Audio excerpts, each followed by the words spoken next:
Hi guys, it's one amongst many again, and I'm here to give you sort of my post-PAX thoughts about the game.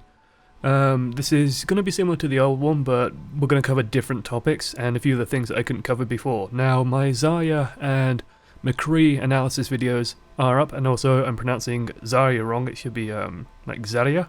I think it's actually the correct pronunciation. I'm sure I'll be corrected immediately, but I'll go with Zarya for now. Which, you know, the emphasis is on the A, not the Zar. Zarya. I'm sure that's right. That sounds right now. Sounds very Russian. Okay, but let's begin with the biggest announcement. Beta, fall 2015. We've had no word on whether there'll be a technical alpha or a closed alpha. Blizzard did it with Heroes of the Storm and Hearthstone, so everyone's kind of expecting it. But we don't know. We just don't know. I'm kind of hoping for one, because a small part of me thinks I might get in it. And you know, I'm as big a fanboy as all of you, if not more so. So I want my hands on the game again. That'll be a blast if it does happen, and I'll definitely be giving you guys lots of tasty, delicious coverage. But yeah, 2015, fall 2015, nothing more specific than that. So we have a season, so it could be anything from July to September, late September, October. Here's hoping it's sooner rather than later, but we'll see. Next thing I want to talk about is one of the sort of unveils was the new map, the Watchpoint Gibraltar, and we had a chance to play on the map. It's a cool map, but I'll also talk about a few of the other maps because you don't really get a good sort of overview of the maps from the footage released so far. And I've got to say the maps are quite well put together. Just to compare them to sort of Team Fortress 2's maps, they're a lot tighter. They feel a lot tighter. I was reminded a lot of CP Granary, which is one of my favourite TF2 maps, honestly. It's a very simple map, but it's very, very, it plays quite nicely for what it does. And they're generally very tight. They generally only have a few ways of getting into each sort of open area, so they sort of work in that kind of format of, they clearly have, choke points and places to fight through. But there's also these other options for movement to allow for these character movement abilities that are quite powerful and enable you to get around the map. So it sort of lets Widowmaker get to good sniper positions, for example, and there's a few places that are very clearly almost built for Widowmaker. So the Egyptian map, I think it's called Temple of Anubis, has near the sort of the front spawn of the attacking team, it has a place where Widowmaker can zipline up and sort of stare straight down towards the spawn, with a little bit of cover there, just so you're not completely vulnerable. So talking about Watchpoint Gibraltar specifically, it's a good map. I mean, I like Payload. Payload was my favourite map mode in Team Fortress 2, so I'm kind of glad that that's in there as a full map mode. And it was a functional little map. It is smaller than most Team Fortress 2 maps. I know Team Fortress 2 tends to play over about sort of 3 maps in total, but this one, it was just, you play the one map. I think it had 2 control points. And you're pushing through. There's lots of verticality to the maps, a lot more than in Team Fortress 2. It's very, very vertical based, and it's kind of fun that way. It works well with the game, and it's actually one of the flaws to a question I keep seeing, which is about consoles. And will the game be released on consoles? Don't know. Blizzard are primarily a PC development company, always PC stuff. They were very tight-lipped, no word on consoles.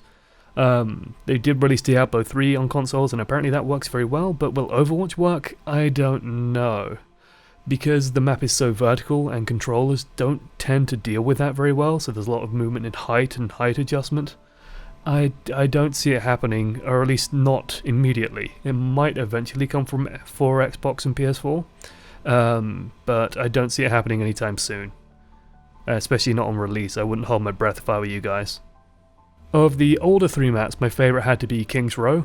I'd like the aesthetic, it might be a little bit biased, but I think it played the best out of all of them. It had a nice mixture of sort of inside environments where you can go into a lot of the buildings and find little pathways around, or you had these outside environments that were all very sort of atmospheric and moody, and there was a lot of cover, there was a lot of sort of things to play around, a lot of areas to move around.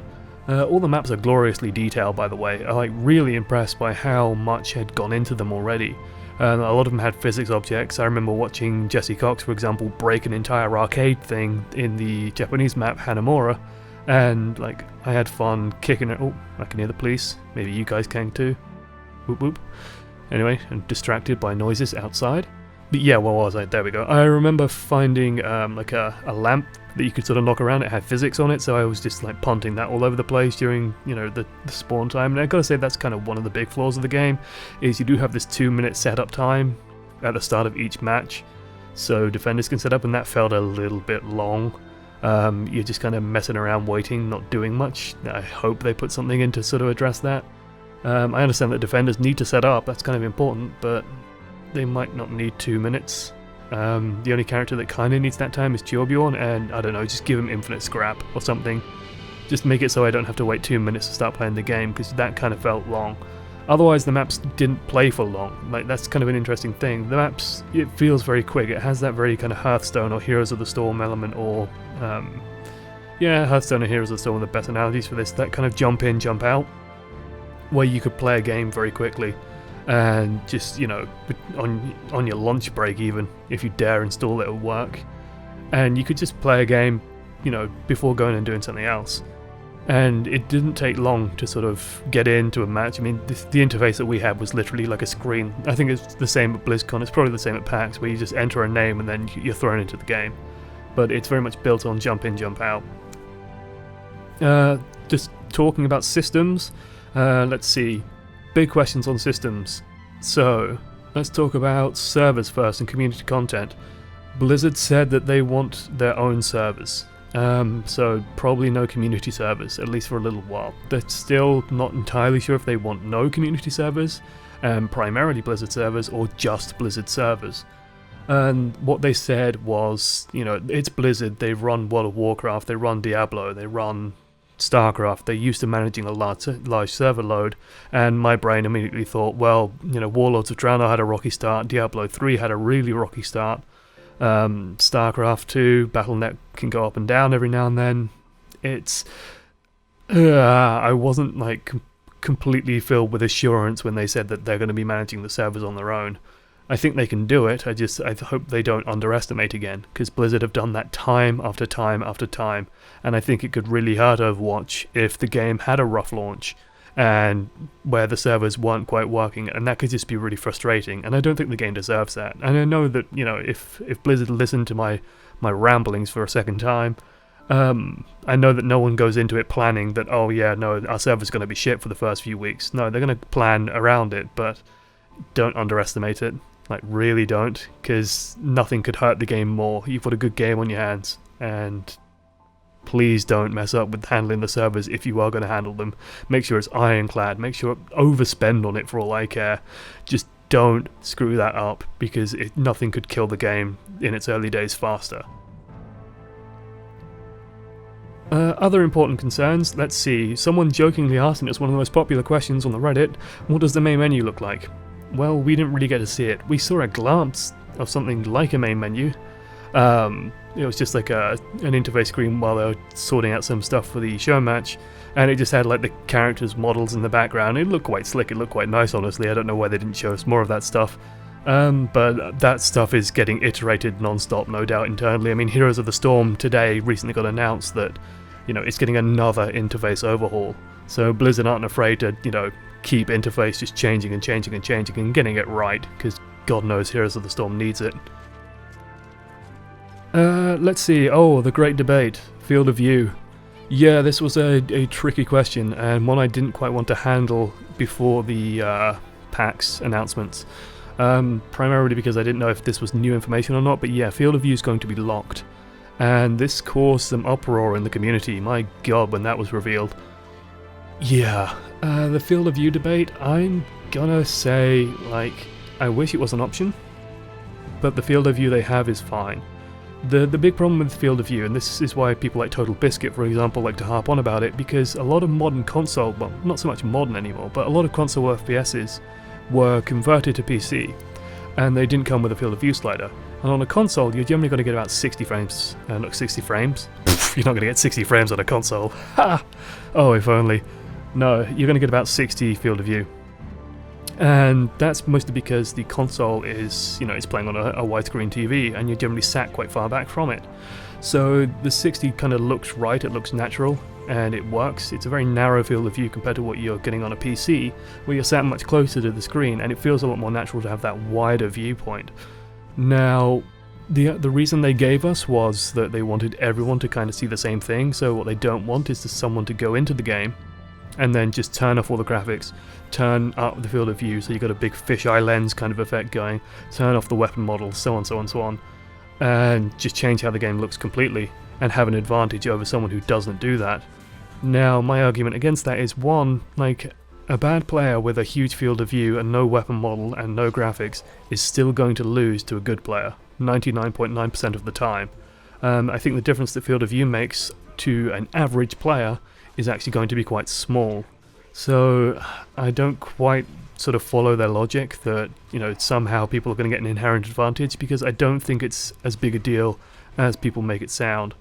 Conversely, you know, complaining super loudly about it, if it was like a 60 field of view horizontal, I would completely agree. Complain your hearts out, because that's too narrow. It's about 85 to 90 as it is. That's fine. The weapon view models is kind of a harder one though, because Zarya, both Zarya and Reaper both have very large weapon models. Pharah's is quite large as well, and that's something that I can see people getting a bit upset about. Personally, I don't mind too much. I think that if you're sort of on the ball enough, you're probably not going to miss that many characters because your weapon's in the way, like you're moving around, so it's not too big an issue. But I can see it annoying some people to not have that option to shrink them, remove them, whatever.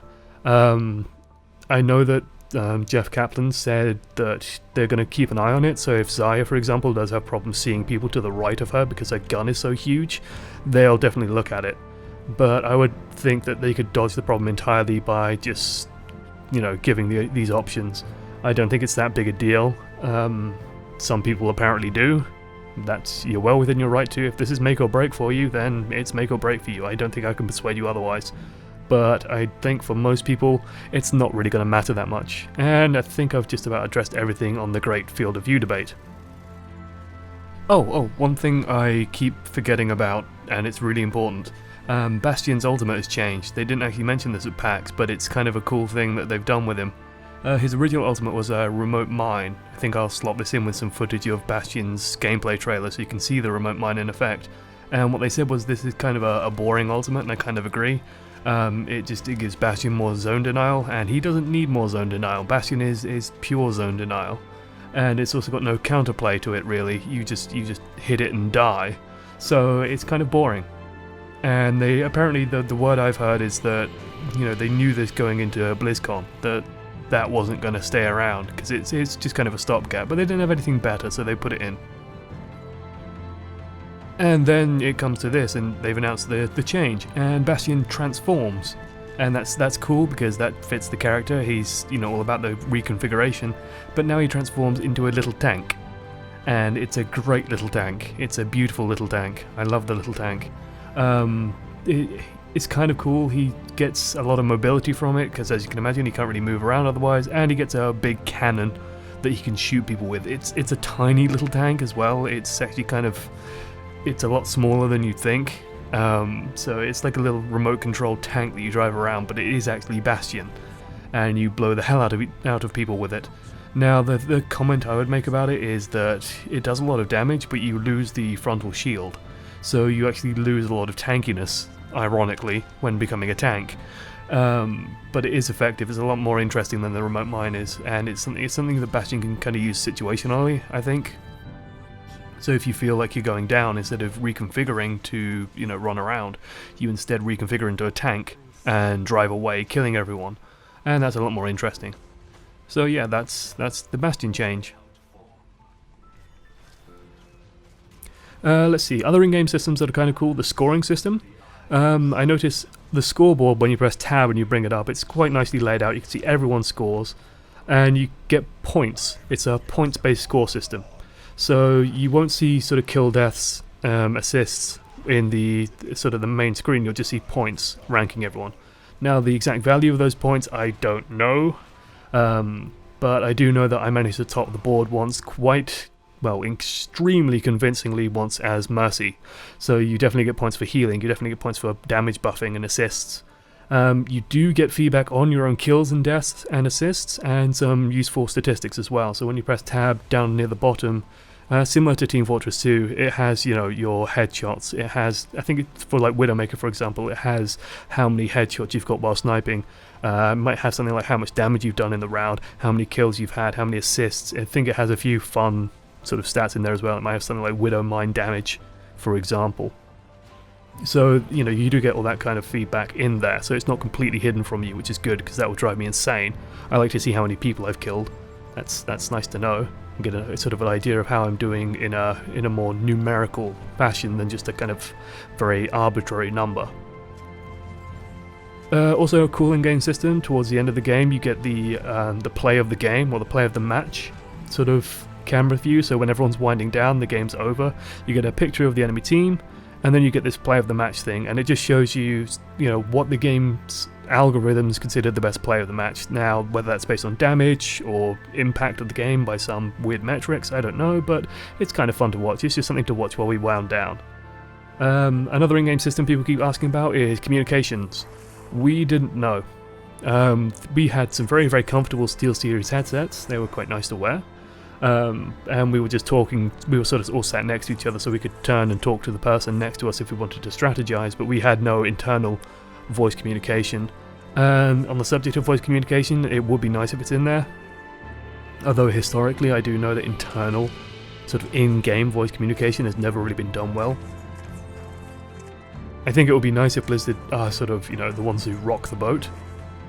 Put in some really good, robust internal communications in there, some high quality audio, and, you know, really just make no problems at all with communication, because that would be nice.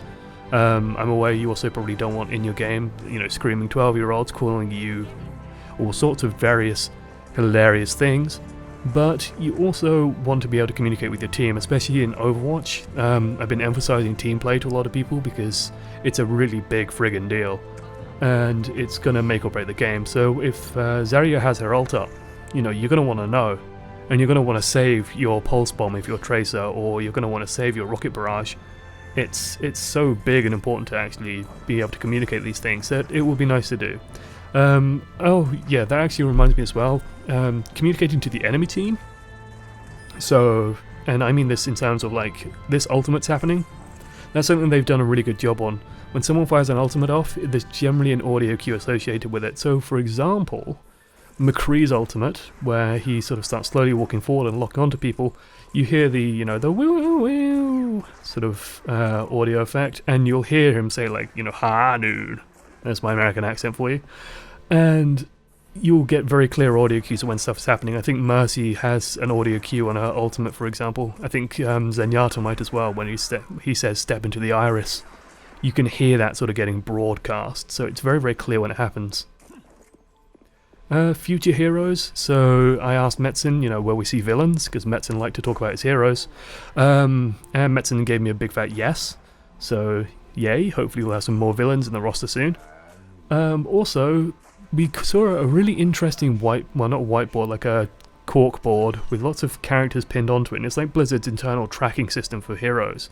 And it had like it was a table basically, and it had what state the heroes were in. So they had like good, you know, poor, okay, good, great, and sexy.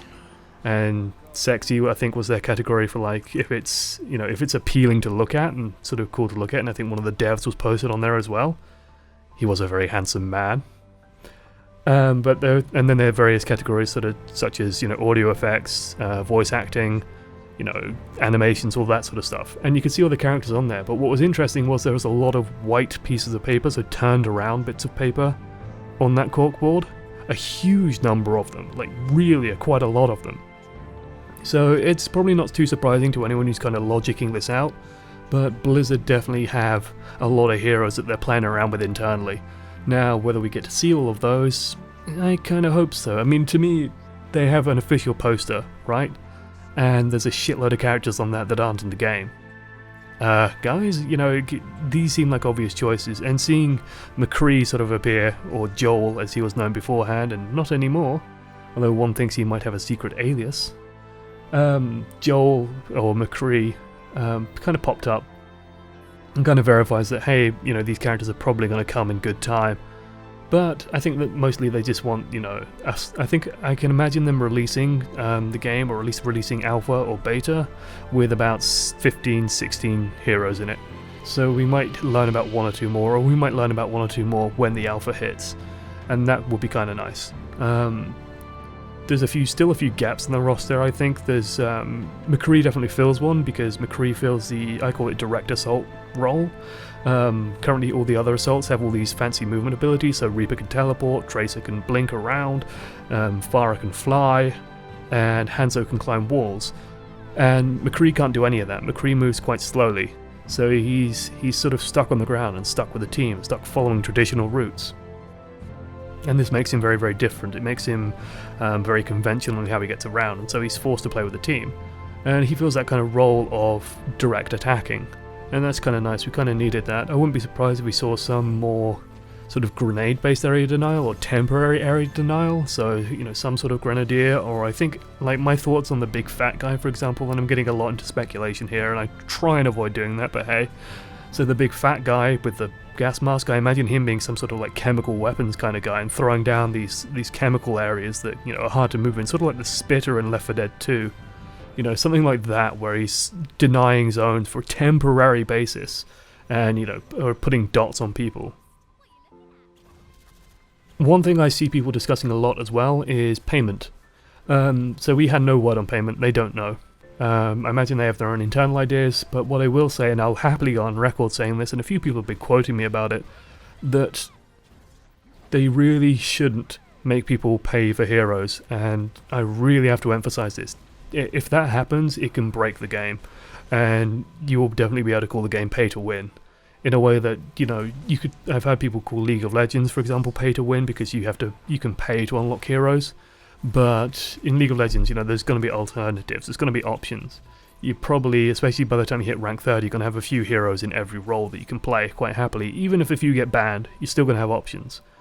In Overwatch, because you can swap heroes mid-game, you need those options available to you. Someone without, you know, Hanzo or without Widowmaker is playing with one arm tied behind the back. They're struggling. And that won't do. I don't think that would be healthy for the game. So, you know, what are the other options? Well, you can have a single purchase. That, you know, the game, everyone sort of says, oh, is the game free to play? Is one of the first things they ask, because Team Fortress kind of set the precedent for that. You know, Team Fortress set the precedent that, and it wasn't free to play when it was released, you got to remember, it came as part of the Orange Box, and you could pay for it on your own for some reason, if you didn't want Portal and Half-Life 2 Episode 1 for some strange reason. You weird person. Or was it Episode 2?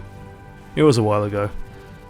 But yeah, you could pay for Team Fortress 2, and, you know, I would like that option. I would love the option to drop, like, even up to £40 on Overwatch, and I'd do it. Like, I just... Give me a one-time payment, give me absolutely everything in the game for that one-time payment, done, happy. You know, I'm sold on that. But the alternative option is, you know, it's stuff like making money purely through microtransactions, so through skins, and through, you know, alternative models, even to some small degree. Please don't change it too much, like Team Fortress 2 is a joke these days, because nothing looks like it should, and they released with like a really coherent, strong art style that was beautiful to look at and everyone applauded them for, and then 5 years later everything looks stupid as fuck. So hopefully they don't go too overboard with the models and customization options, but yeah, I don't know. I think they could sustain the game completely off cosmetics transactions. I think the potential audience is big enough. I don't think Blizzard are going to struggle marketing, because hello, like, people are watching my channel for some god-awful reason that I still don't quite understand, and I'm still getting, you know, a few thousand views on, well, more than a few thousand views on all my videos despite being tiny, and I'm making Overwatch content, and that's because Overwatch is strong enough to carry my fat ass. So yeah, I don't think I see them struggling making money on it, it's just a question of how. And it's a question of how much money do Blizzard want to make off it. For example, I don't like Heroes of the Storm's payment model. I think they overcharge for a lot of it. Now I understand the models they have, like the alternate skins they have, are really high quality.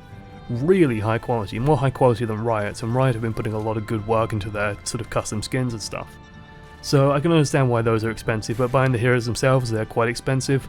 You know, if you're not buying in a pack or on a sale, then you're probably paying far too much.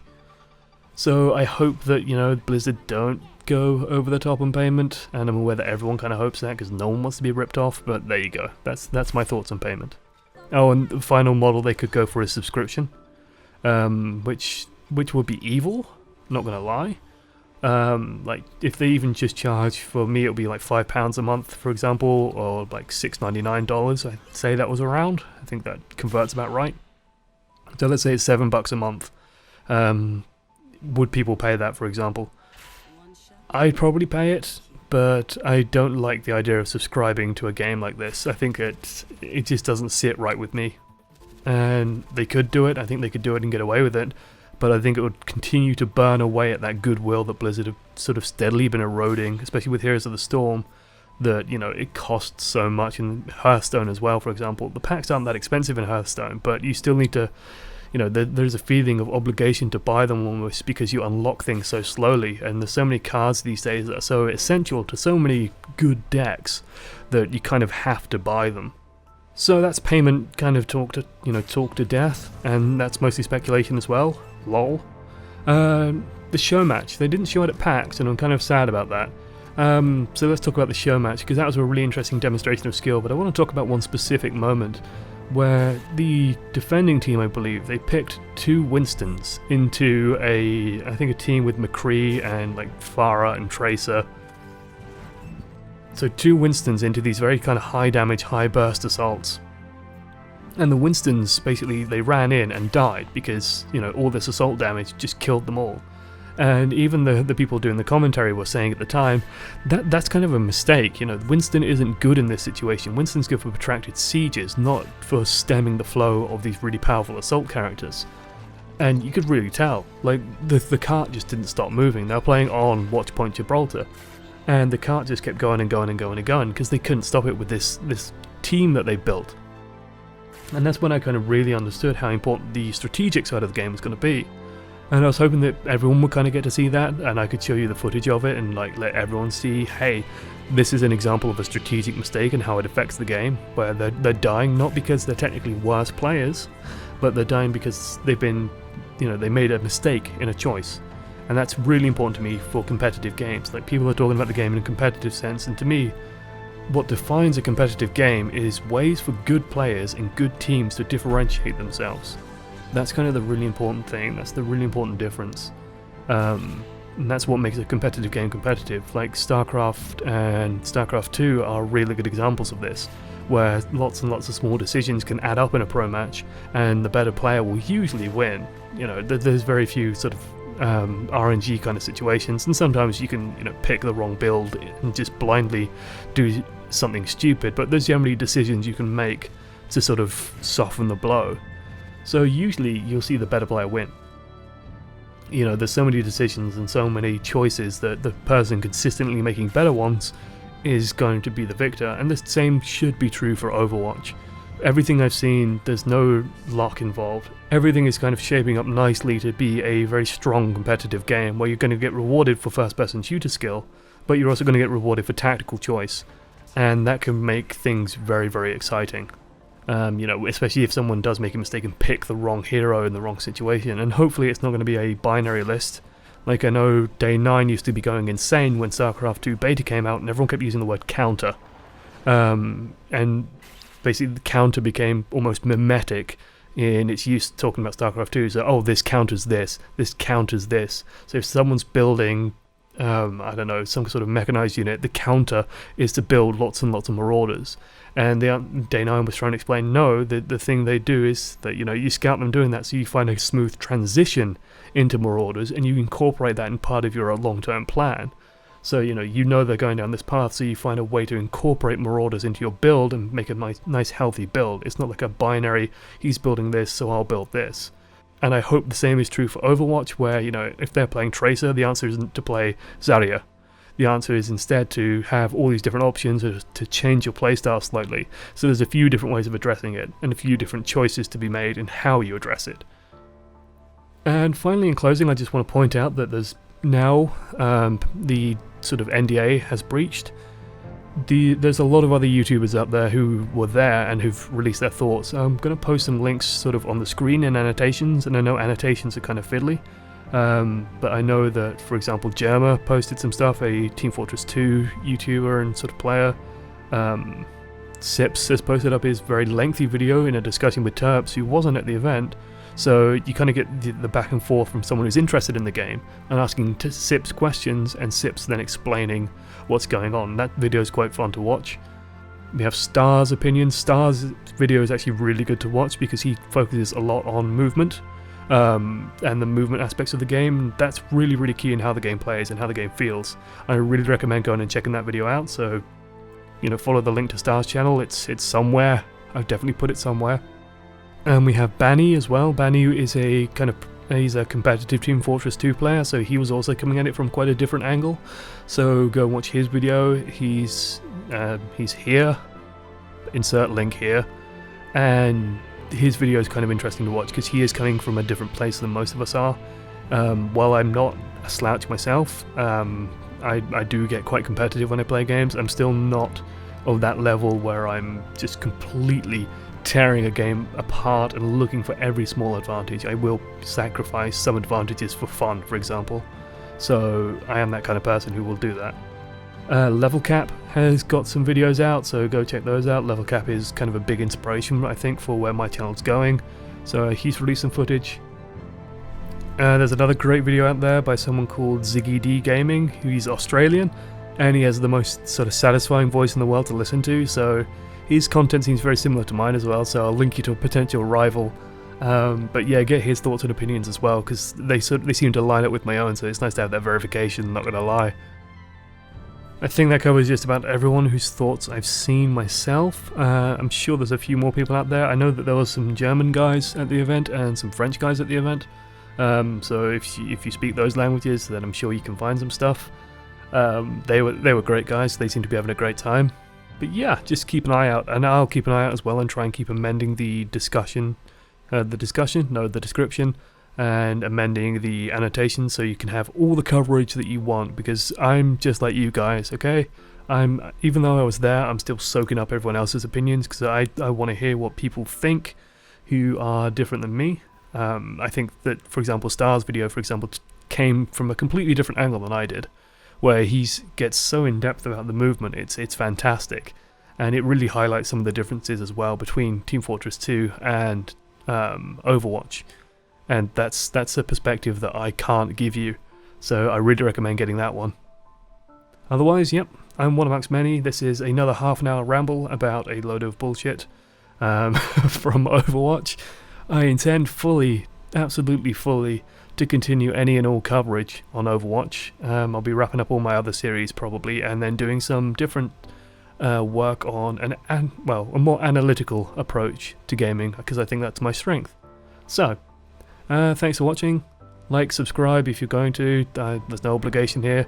I'm a small channel, so if you ask questions, I can probably answer them. And that's one of the nice parts about being so small, is that I can actually address pretty much every comment I make. Thanks to all the people who've been telling me how to pronounce things. Zarya, I gotta remember, I don't know if I'm doing that right, let me know. Zarya?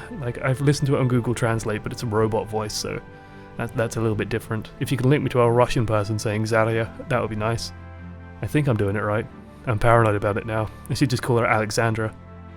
Is it Alexandra? I think it's Alexandra. See, I didn't have access to the bios. I'm rambling now. So I'll stop doing that. Toodles.